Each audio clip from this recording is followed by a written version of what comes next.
sommes venus défendre un budget de 360 milliards globalement.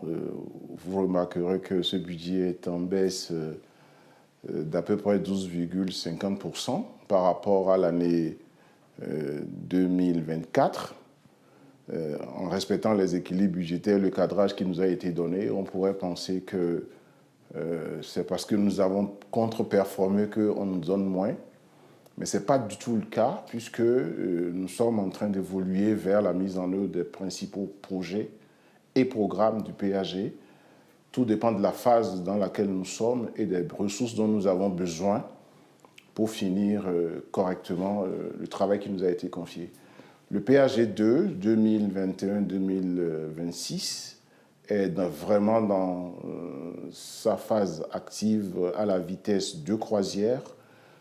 Je donne quelques exemples sur le programme Construction Habitat. Vous verrez très bien que nous avons très bien avancé sur la cité ministérielle, qui est presque finie. La cité administrative avance bien. Les cités administratives départementales également, le siège de la vice-présidente, le siège de l'Assemblée nationale, et aussi les logements de Wedo où nous avons progressé de plus de 50%. Pareil sur le programme Ville et Territoire Durable, tout ce qui est asphaltage, assainissement que vous voyez est dans ce cadre-là. Nous sommes en plein dans la phase de asphaltage. Nous sommes très avancés dans le programme d'assainissement pluvial de Cotonou. Les PAPVS, les programmes d'assainissement pluvial des villes secondaires avec le programme BRIC de la Banque mondiale très engagé. Et tout ce qui concerne également la planification et tout ce qui est aménagement paysager rentre également dans ce programme-là.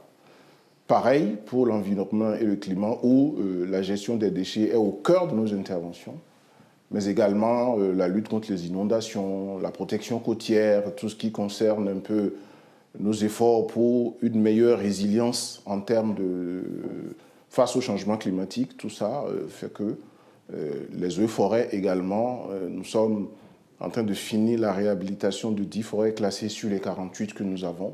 Nous allons engager un deuxième programme. Aujourd'hui, avec la Banque mondiale, nous avons le programme le plus élevé en termes de financement pour toute l'Afrique de l'Ouest. Nous avons quand même 2 bateaux amiral, que sont l'aéroport de Cotonou, la plateforme aéroportuaire, en pleine modernisation, très avancée également, ainsi que le port, où nous sommes en train d'agrandir et d'approfondir le bassin, de construire un nouveau terminal et de mettre en place tout ce qu'il faut pour avoir une gestion portuaire moderne, digitalisée et une gestion aéroportuaire tout aussi moderne.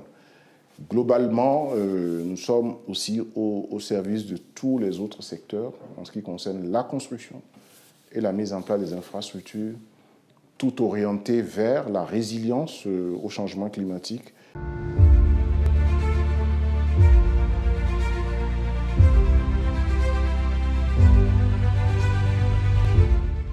Les députés veulent avoir une idée précise de ce qui se fait. Donc, ils ont demandé un tableau de bord sur l'ensemble des projets. Vous imaginez que dans le secteur du cadre de vie et des transports, nous avons plus de 300 projets ouverts. Donc, les députés veulent savoir comment ça se passe. Est-ce que nous nous donnons les chances de réaliser dans les meilleures conditions tous ces projets-là? Et est-ce que, deuxième préoccupation, est-ce que nous conduisons un peu les tâches d'aménagement du territoire de façon équitable vis-à-vis de toutes les zones, de toutes les régions de notre pays? Est-ce que nous adressons les préoccupations qui sont les préoccupations essentielles et prioritaires des populations? Et voilà, après ça, il y a eu des préoccupations très pointues, des problèmes spécifiques concernant la gestion des déchets, concernant les zones qui seraient un peu des zones blanches non desservies, concernant des chantiers qui ne se conduisent pas bien.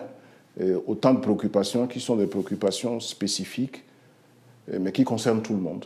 Les députés nous ont donné beaucoup de conseils, nous ont également félicité pour le travail qui se fait et nous ont encouragés à continuer.